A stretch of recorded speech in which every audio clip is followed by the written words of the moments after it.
A very good morning to you. This is Monday with Friday, wishing for you a week filled with dunamis kai kratos, meaning power and fighting strength.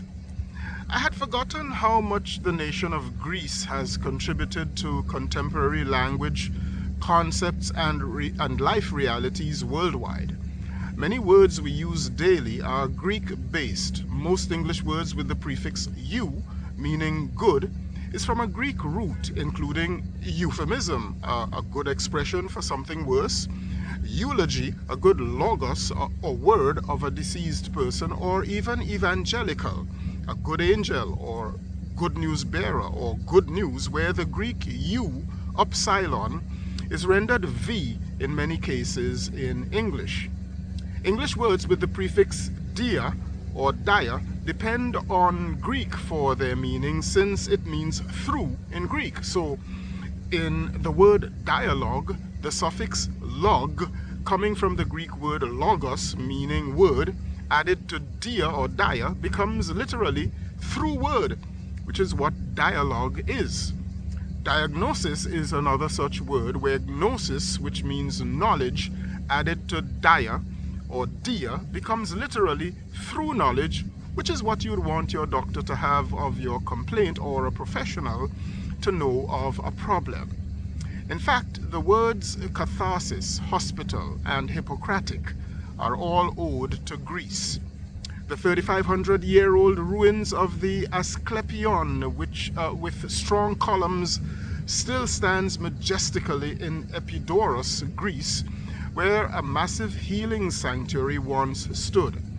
Many believe this to be the birthplace of modern medicine, and where Asclepius, considered a healing master, even a god, performed what was considered healing through snakes, hence the snake intertwined with staff, symbol of medicine, used worldwide.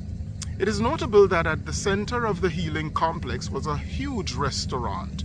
This because Asclepius knew that much of well-being had to do with diet, and conversely, much of ill health with poor diet. There was off to the west of the complex both a dormitory and a sport track, since sleeping habits and exercise were also 3,500 years ago considered crucial to well-being. Aside from medicine, epidemiology, geography, bathtubs, aqueducts, elevators, philosophy, ethics, logic, debate, oratory, theater, geometry, mathematics, and scores of other practices and disciplines were discovered or even invented, even if in rudimentary form, by Greeks.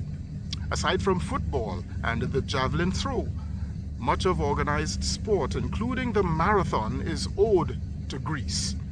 When Greece, in one of its numerous historic battles for its self-governance, fought Iran, then known as Persia, nearly 500 years before the Common Era, a man, a courier named Phidippides, was sent to Athens from the battle town named Marathon, you guessed it, 26.2 miles from Athens, running to tell the authorities there that Athens won.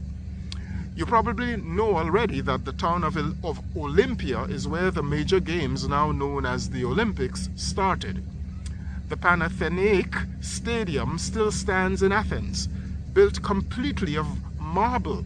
It was for the first modern Olympics in 1896, and it seats 60,000 people. They say that everything in Greece is related to myth in some form or the other. The siege of Troy is another such story, out of which the saying, "Beware Greeks bearing gifts," comes. Socrates and Plato, the names of our major planets named after the 12 Greek gods, as well as folklore in comedy and tragedy, all this comes from Greece. It intrigued me to know that while India may claim to be the oldest democracy, they may have to settle that argument with Greece. It might be that while India may have possessed ideas about democracy before Greece did, it was the Greek in the 5th century BC who first developed the sophisticated system of self-rule that we call democracy today. And let's be sure, what it looked like then is not what it looks like now. Neither was it as democratic as Greece then thought it was, since only males could participate in the first step.